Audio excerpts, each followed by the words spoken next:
All right, so I'm going to talk about the book Straight Man by Richard Russo. Basically, the book follows William Henry Devereux Jr. and his life as the English department chair at Railton University. And the book deals with his midlife crisis. He struggles with his connection with his father, who left him when he was little, and his father's now coming back to town. And the book just follows his antics as the department chair and the crazy things he does. I personally loved the book. It was very funny, and Russo's writing was very good. It wasn't boring. It was very engaging. But the book was filled with little quips and little witty remarks that would be hard for some people to catch. But I personally love that kind of humor, and so I loved the book. So people who would like the book, well, you wouldn't like the book if you like action books or mystery. The book didn't have much of that. There was a little bit of romance, a little bit of drama, but it was mostly about his struggle to keep up with what life just throws at him. He's turning 50, and he was struggling a lot with where he was in his life. But unlike a lot of books that deal with internal struggles, this book was very light, and it was easy to read. To really get his struggle, you have to dig deeper into the book. So if you like that kind of book, and if you like that kind of light, witty humor, you would absolutely love this book. I'm going to read one of my favorite passages from this book, which is about when he was hit in the face by another professor, Gracie, when he was making fun of her. And so basically they were discussing what professor to hire for a new department chair.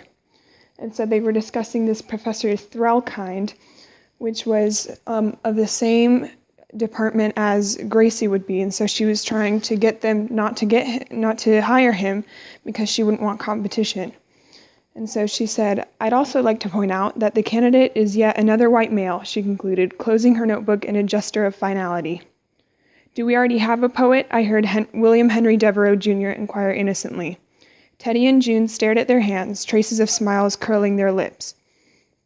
And then there's kind of a tangent in the middle, but it goes back to saying, Gracie says, "I'm in favor of eliminating both male candidates." Gracie clarified her position.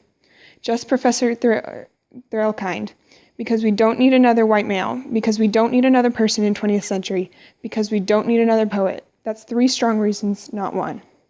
As she spoke, I could see Teddy shaking his head out of the corner of my eye, probably because he knew me, and because he knew Gracie, and because he knew Gracie was going to tee it up for me one more time, and because he knew I'd yank the driver out of the bag and let her rip.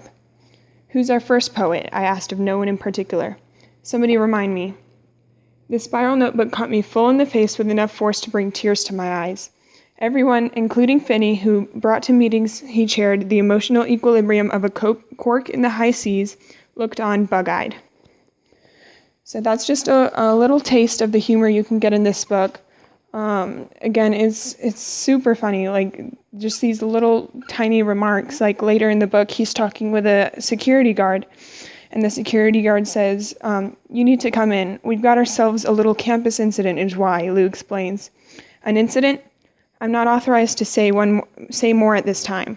I'll be in. When would that be? I'm not authorized to say, but soon." And so he basically just kind of mocks people right to their face, and sometimes they notice, sometimes they don't.